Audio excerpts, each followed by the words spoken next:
Hello दोस्तों, अस्सलाम वालेकुम। कैसे हैं आप सब लोग? आई होप आप सब लोग अच्छे ही होंगे।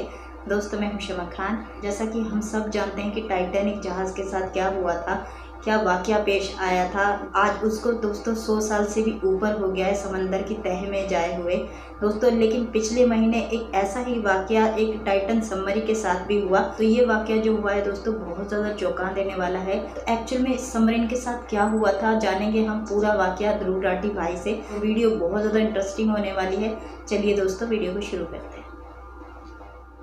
जून 2023 सुबह के 9:30 बजे 5 लोग टाइटन नाम की एक सबमरीन में बैठकर समुद्र के अंदर डुबकी लगाते हैं। ये लोग टाइटैनिक जहाज के रेक को देखने जा रहे हैं। वही महान टाइटैनिक जहाज जो आज से करीब 100 साल पहले समुद्र में डूबा था। ये एक बड़ा ही extreme form of adventure tourism है और बहुत ही महंगा है। इस सबमरीन में बैठे एक एक आदमी ने 2 करोड़ रुपए से ज्यादा खर्च किए हैं चंद घंटों के इस टूर के लिए। ये ट्रिप इतनी महंगी इसलिए है क्योंकि टाइटैनिक जहाज का मलबा समुद्र की गहराइयों में बहुत नीचे छुपा पड़ा है। स्पेसिफिकली कहा जाए 3810 मीटर पानी के सरफेस से नीचे। ये सबमरीन पानी के नीचे जाने का ये सफर शुरू करती है। इसे करीब 2 घंटे का समय लगेगा 3810 मीटर की डेप्थ तक पहुंचने में। हर 15 मिनट के इंटरवल पे ये सबमरीन एक सिग्नल भेजती है समुद्र के ऊपर मौजूद एक जहाज पोलार प्रिंस को। यही इनके लिए कम्युनिकेशन का जरिया है बाहर की दुनिया से। उस दिन 18 जून को इस सबमरीन को पानी के अंदर जाते हुए सिर्फ 1.25 घंटे ही गुजरे थे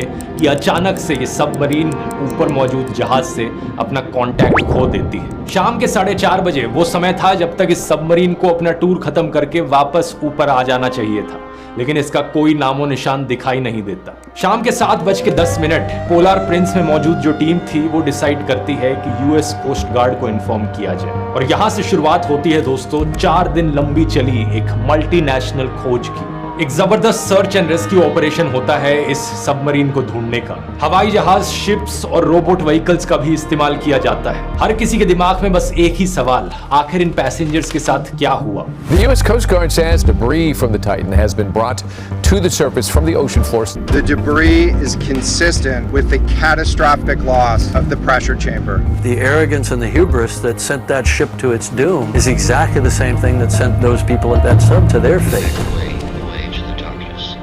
वीडियो को शुरू करने से पहले मैं आप सबकी प्रशंसा करना चाहूंगा कि आप अपना टाइम ऐसे इन्फॉर्मेशनल और एजुकेशनल वीडियोस को देखने में लगा रहे हैं, क्योंकि सोशल मीडिया पर टाइम वेस्ट करने के हजारों तरीके हैं, लेकिन ऐसे वीडियोस को देखने से आपको दुनिया की बेहतर समझ मिलती है और आपकी नॉलेज बढ़ती है। ये टाइम का एक सही इन्वेस्टमेंट है। ऐसे ही अगर आप अपने टाइम को बेहतर मैनेज करने की अल्टीमेट टेक्निक सीखना चाहते हैं जिससे कि आप अपनी प्रोडक्टिविटी बढ़ा पाएं और समय निकाल पाएं अपनी मनपसंद चीजों के लिए अपनी जिंदगी में, तो ज्वाइन करके देखिए मेरा time management course Dhruv Rathee academy पर। ये एक बड़ा ही प्रैक्टिकल कोर्स है जो आपको step by step secret techniques सिखाता है जिन्हें मैं अपनी जिंदगी में खुद इस्तेमाल करता हूँ। इसे कंप्लीट करने के बाद आप अपनी पढ़ाई में, आप अपने काम में, इनफैक्ट अपनी घर पर भी जिंदगी में एक ट्रांसफॉर्मेशन देखेंगे। जिन हजारों लोगों ने कोर्स लिया उनका भी यही कहना है। ज्वाइन करते वक्त कूपन कोड टाइम 40 का इस्तेमाल कीजिए 40% ऑफ पाने के लिए। इसका लिंक नीचे डिस्क्रिप्शन में मिल जाएगा, लेकिन जल्दी कीजिए क्योंकि ये कूपन कोड आप में से सिर्फ पहले 400 लोगों के लिए एप्लीकेबल होगा। अब समझते हैं टाइटन सबमरीन की पूरी कहानी। ये जगह जहां पर ये सबमरीन गायब हुई है अटलांटिक ओशन में कनाडा देश के पास लोकेटेड है।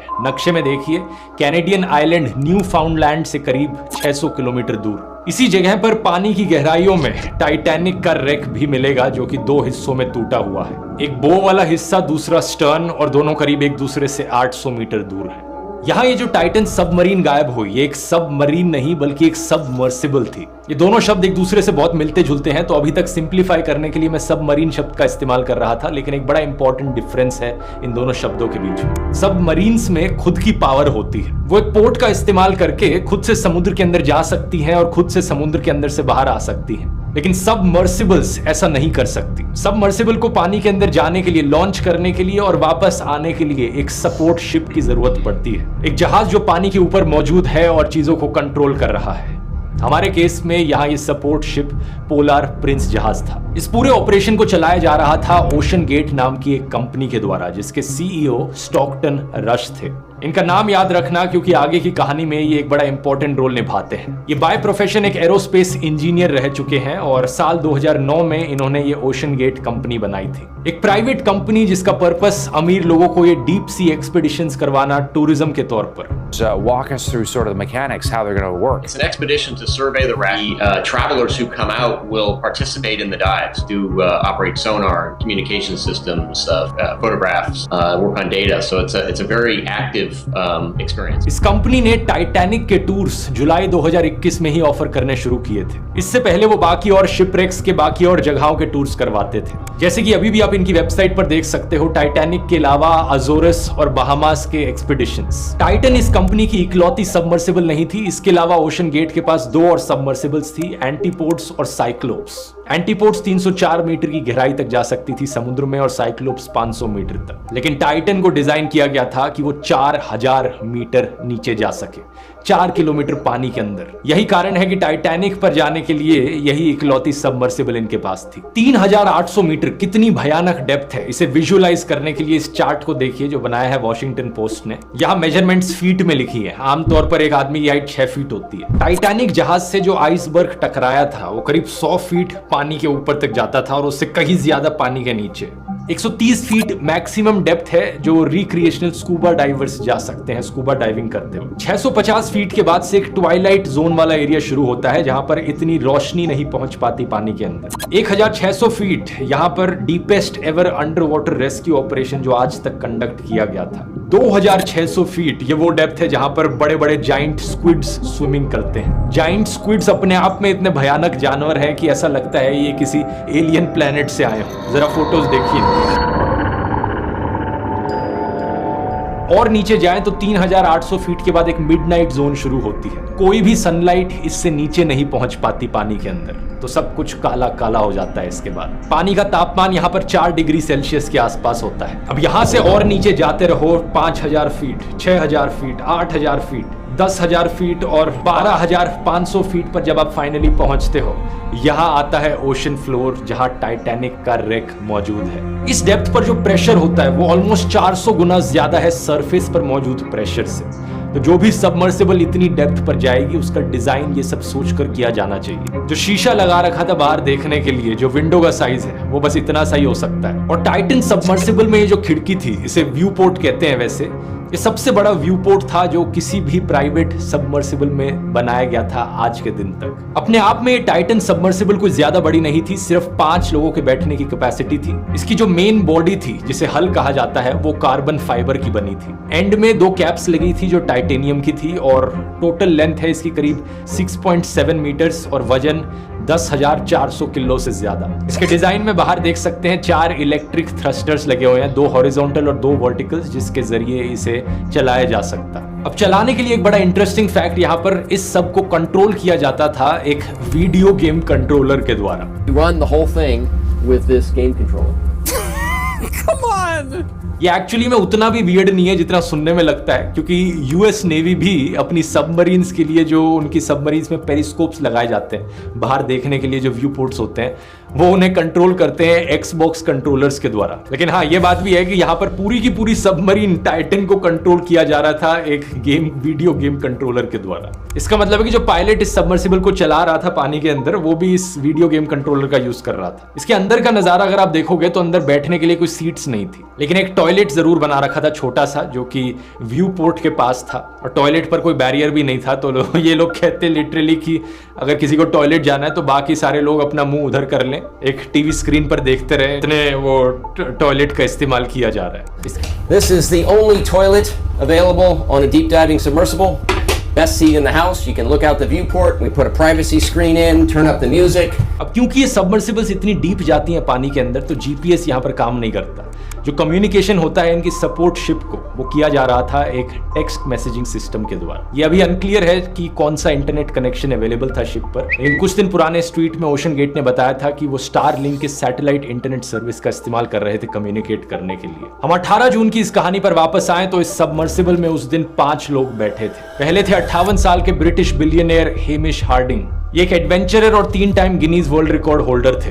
2016 में साउथ पोल पर गए थे एस्ट्रोनॉट बज ऑल्ड्रिन के साथ। एक टाइम पर इन्होंने 4 घंटे की डाइव करी थी ओशन के डीपेस्ट पार्ट में, मारियाना ट्रेंच। और पिछले साल ये ब्लू ओरिजिन की सब ऑर्बिटल फ्लाइट का हिस्सा थे जो space exploration company Jeff Bezos ने स्टार्ट करी थी। दूसरे पैसेंजर थे 77 साल के पॉल हेनरी नॉर्जियोले, फ्रेंच नेवी के एक फॉर्मर कमांडर। ये खुद से ही करीब 35 बार टाइटैनिक के रेक को विजिट कर चुके थे। ये आरएमएस टाइटैनिक की अंडर वाटर रिसर्च के भी डायरेक्टर रहे थे। तीसरे और चौथे पैसेंजर्स थे एक ब्रिटिश पाकिस्तानी बिजनेसमैन शहजादा दाऊद और उनके 19 साल के बेटे सुलेमान। ये पाकिस्तान की सबसे बड़ी कंपनीज में से एक के ओनर थे। सुलेमान की बुआ ने यह भी बताया था कि सुलेमान को जाने से एक्चुअली में डर लग रहा था, लेकिन वो अपने पिता को खुश रखने के लिए, उन्हें कंपनी देने के लिए इस सफर पर उनके साथ गए।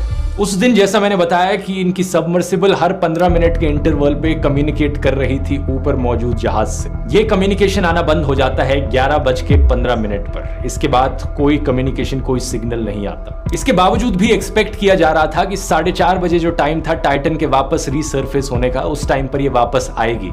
क्योंकि अगर बाय चांस ये सबमर्सिबल पानी के अंदर ही फंस जाती तो एक तरीका था पैसेंजर्स के लिए अंदर से ही इसे टिल्ट करके, आगे पीछे धकेल के वापस इसे ऊपर लाने का। ये किया जाता है बैलेस्ट्स को रिमूव करके। बैलेस्ट्स असल में स्टेबिलिटी प्रोवाइड करने के लिए एक बड़ा इंपॉर्टेंट हिस्सा होते हैं बड़े जहाजों का और सबमरीन्स का। अपने आप में ये बस हैवी वजन होते हैं और कुछ नहीं होता। इनकी मदद से सबमरीन्स पानी के अंदर डिसेंड कर पाती हैं। पहले के जमाने में पत्थर और सैंडबैग्स का इस्तेमाल किया जाता था बैलेस्ट के तौर पर, लेकिन आज के दिन जो सबमरीन्स हैं वो सिर्फ पानी का इस्तेमाल करती हैं। बैलेस्ट टैंक्स में पानी भरा जाता है जिससे कि वजन बढ़े और ये सबमरीन्स पानी के अंदर जाना शुरू हो। तो 4:30 बजे जब टाइटन वापस रीसर्फेस नहीं किया तो ऊपर बैठे जहाज में लोगों ने कुछ समय तक इंतजार किया और फिर 7:10 पर यूएस कोस्ट गार्ड को नोटिफाई कर दिया। इसके बाद शुरू हुई एक जबरदस्त race, the race against time. 96 घंटे सिर्फ 4 दिन की ऑक्सीजन सप्लाई मौजूद थी इस टाइटन में। तो अगर कोई रेस्क्यू ऑपरेशन यहाँ पर किया जा रहा था, उनके पास सिर्फ 4 दिन का समय था अगर वो पैसेंजर्स को जिंदा ढूंढना चाहते तो। अब अक्सर जहाजों में एक इमरजेंसी लोकेटर लगाया जाता है जिसे emergency position indicating radio beacon कहते हैं, EPIRB। इसकी मदद से इन वेसल्स को लोकेट किया जा सकता है, लेकिन टाइटन में ये नहीं लगा था। यहाँ पर एक और प्रॉब्लम ये थी कि अगर टाइटन वापस से समुद्र के सरफेस पर आ भी जाती तो भी अंदर बैठे लोग ऑक्सीजन की कमी से मारे जाते, क्योंकि अंदर की तरफ से इस सबमर्सिबल को खोलने का कोई तरीका ही नहीं था। सही सुना आपने, जो दरवाजा था इस सबमर्सिबल का उसे सिर्फ बाहर से ही बंद किया जा सकता था और बाहर से ही खोला जा सकता था। तो चाहे ये सबमर्सिबल पानी के अंदर हो या ऊपर हो, 4 दिन का समय यहाँ पर बहुत क्रिटिकल था। The crew closes the hatch from the outside with 17 bolts. There's no other way out. ऊपर से जो सर्च एरिया था वो 25,000 किलोमीटर बड़ा था। इतने बड़े एरिया में एक वैन जितनी सबमर्सिबल को ढूंढना, इमेजिन करो कितना मुश्किल काम है। गोवा जो स्टेट है हमारी, उससे 7 गुना बड़ा एरिया होता है और जो डीपेस्ट अंडर वाटर रेस्क्यू अभी तक किया गया था वो सिर्फ 480 मीटर्स डीप तक किया गया था साल 1973 में। लेकिन फिर भी रेस्क्यू टीम्स ने अपनी पूरी जी जान लगा दी। शुरुआत में 2 अमेरिकन हवाई जहाज और 2 कैनेडियन हवाई जहाज ने इस ऑपरेशन को शुरू किया। इन दोनों में सोनार को डिप्लॉय किया गया जिससे कि ये पानी के अंदर भी डिटेक्ट कर सकते। सरफेस पर 3 जहाजों ने सर्च करना शुरू किया, लेकिन जैसे जैसे टाइम गुजरता गया और शिप्स आती गई सर्च ऑपरेशन में, कुछ रिमोटली ऑपरेटेड व्हीकल्स यानी ROVs का भी यहां पर इस्तेमाल किया गया। ये बेसिकली एक रोबोट टाइप व्हीकल समझ लो, जिसमें कोई अंदर बैठता नहीं है, लेकिन ये पानी के अंदर डुबकी लगा के चीजों को ढूंढ सकते हैं और पानी के सरफेस से इन्हें कंट्रोल किया जाता है। 3 ROVs यहाँ पर इसकी खोज कर रहे थे। 3 दिन तक खोज चलने के बाद इस सर्च ऑपरेशन के तीसरे दिन एक कैनेडियन एयरक्राफ्ट का सोनार कुछ बैंगिंग नॉइजेस सुनता है। आधे घंटे के इंटरवल्स में कुछ आवाजें सुनाई देती हैं, जैसे कि कोई दरवाजा मार रहा हो। बाद में यूएस कोस्ट गार्ड को भी आवाजें सुनाई देती हैं। फाइनली जाकर 22 जून को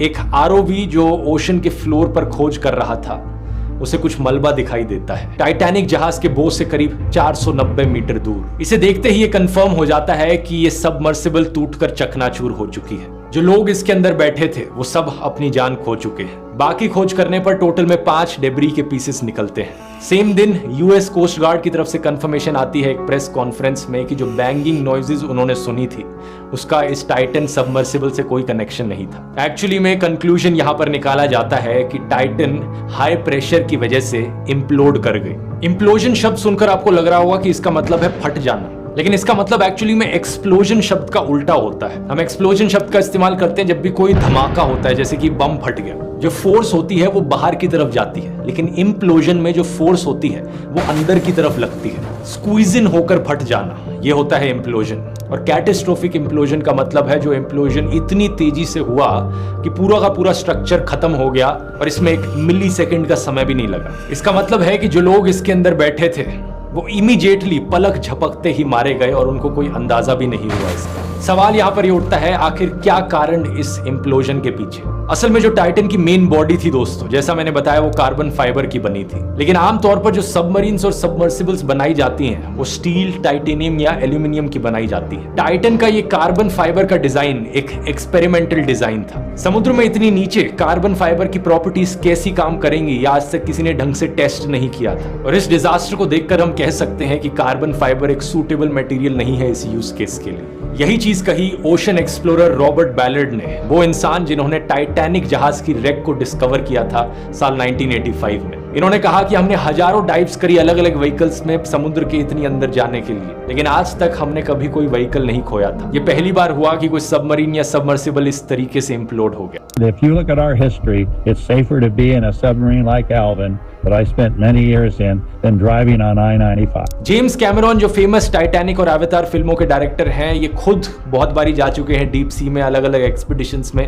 इनका भी यही कहना था कि जो कैप्स जो टाइटेनियम की बनाई गई थी वो अभी भी इंटैक्ट पड़ी है सी फ्लोर पे, उन्हें कुछ नहीं हुआ। लेकिन जो कार्बन फाइबर की मेन बॉडी थी वही अब टुकड़ों में बिखरी पड़ी है। इन्होंने बहुत स्ट्रांगली क्रिटिसाइज किया टाइटन को, ये कहते हुए कि यहाँ पर सेफ्टी रेगुलेशंस फॉलो ही नहीं किए गए। और ओशन गेट कंपनी के सीईओ के आप पुराने इंटरव्यूज देखोगे तो यही चीज आपको बार बार सुनने को मिलेगी। 2019 में स्मिथसोनियन मैगजीन में एक लंबा आर्टिकल छपा था जिसमें ये इनके सीईओ ओशन गेट कंपनी की बात कर रहे थे। इन्होंने कहा कि US Passenger Vessel Safety Act of 1993 was needlessly prioritizing passenger safety over commercial innovation. इन्हें लग रहा था कि ये जो एक्ट है ये फालतू का है, इसमें इतनी सेफ्टी पर ध्यान देने की जरूरत नहीं है। पिछले साल एक और इंटरव्यू में इन्होंने कहा था, at some point safety just is pure waste. I mean, if you just want to be safe, don't get out of bed, don't get in your car, don't do anything. You know, at some point, safety just is pure waste. I mean, if you just want to be safe, don't get out of bed, don't get in your car, don't do anything. इसके बाद ये कहते हैं, I've broken some rules to make Titan. I think I've broken them with logic and good engineering behind me. I've broken some rules to make this. I think I've broken them with logic and good engineering behind me. The carbon fiber and titanium. Rule ये कहता था कि carbon fibre और titanium का नहीं इस्तेमाल करना, लेकिन इन्होंने इस्तेमाल किया, रूल तोड़ा, जानबूझकर किया। स्टॉकटन रश जानते थे कि वो यहाँ पर एक एक्सपेरिमेंट कर रहे हैं जो बहुत खतरनाक हो सकता है। जनवरी 2018 में ओशन गेट के director of marine operations David Lochridge ने एक्चुअली में सेफ्टी कंसर्न्स बताए थे टाइटन सबमर्सिबल के बारे में, लेकिन जब ओशन गेट ने नहीं सुनी तो ये कोर्ट में गए इस चीज को लेकर। कोर्ट में इन्होंने कहा कि एक सेफ्टी असेसमेंट और सर्टिफिकेशन कराई जानी चाहिए सबमर्सिबल की, लेकिन ओशन गेट ने मना कर दिया। इनका कहना था कि इस कंपनी को सेफ्टी पर पैसे स्पेंड करने में कोई इंटरेस्ट नहीं था। इनकी ये जो लीगल बैटल चली थी कोर्ट में, इवेंचुअली इसमें एक सेटलमेंट हो गई थी 2018 में आगे चलकर। लेकिन 27 मार्च 2018 कुछ 36 लोगों ने स्टॉकटन रश को एक चिट्ठी लिखी थी। इस चिट्ठी को लिखने वाले industry leaders, deep sea explorers, oceanographers, ऐसे लोग थे और इन्होंने कहा था कि ये जो एक्सपेरिमेंटल अप्रोच तुम कर रहे हो, क्वालिटी चेक नहीं करा रहे हो चीजों का, इसकी वजह से भयानक हादसा देखने को मिल सकता है किसी दिन। मार्च 2018 एक और डीप सी एक्सप्लोरेशन स्पेशलिस्ट ने मेल लिखी थी इनके सीईओ को कि सेफ्टी को लेकर थोड़ा कंजर्वेटिव रहो। इन्होंने लिखा था, तुम अपने आप को और अपने क्लाइंट्स को डेंजर में डाल रहे हो। टाइटैनिक तक पहुंचने की दौड़ में तुम वही उसका फ्रेज दोबारा से रिपीट कर रहे हो, शी इज अनसिंकेबल। याद करो टाइटैनिक वाले वीडियो में मैंने आपको बताया था कि लोग कितना अंधाधुंध विश्वास करते थे कि भाई ये इतना बड़ा जहाज है, ये कभी नहीं डूब सकता, ये तो अनसिंकेबल है। लेकिन उस दिन वो जहाज जाकर डूबा और अब टाइटन का भी यही हाल हुआ। इतिहास के पन्नों में अब स्टॉकटन रश का नाम इस लिस्ट में शामिल हो गया है, list of inventors who were killed by their own invention. इससे हमें सीख मिलती है कि कभी भी सेफ्टी स्टैंडर्ड्स और रेगुलेशंस को नजरअंदाज नहीं करना चाहिए। वीडियो इन्फॉर्मेटिव लगा तो यहाँ क्लिक करके टाइटैनिक वाला वीडियो भी देख सकते हैं, जिसमें मैंने टाइटैनिक की पूरी कहानी बताई है स्टार्टिंग से लेकर एंड तक। मिलते हैं अगले वीडियो में, बहुत बहुत धन्यवाद। बहुत अच्छी तरीके से इन्होंने एक्सप्लेन करके समझाया। सोचिए दोस्तों, उस वक्त उन पर क्या बीती होगी जब उनके साथ ऐसा हादसा पेश आया होगा। और जैसा कि ध्रुव राठी भाई ने कहा कि जो लोग उन्हें समझाने की कोशिश कर रहे थे अगर वो उनकी बातों को मद्देनज़र रखकर थोड़ा सेफ्टी रूल पर ध्यान दे लेते, सेफ्टी पर ध्यान देते, तो शायद उनकी जान बचाई जा सकती थी दोस्तों।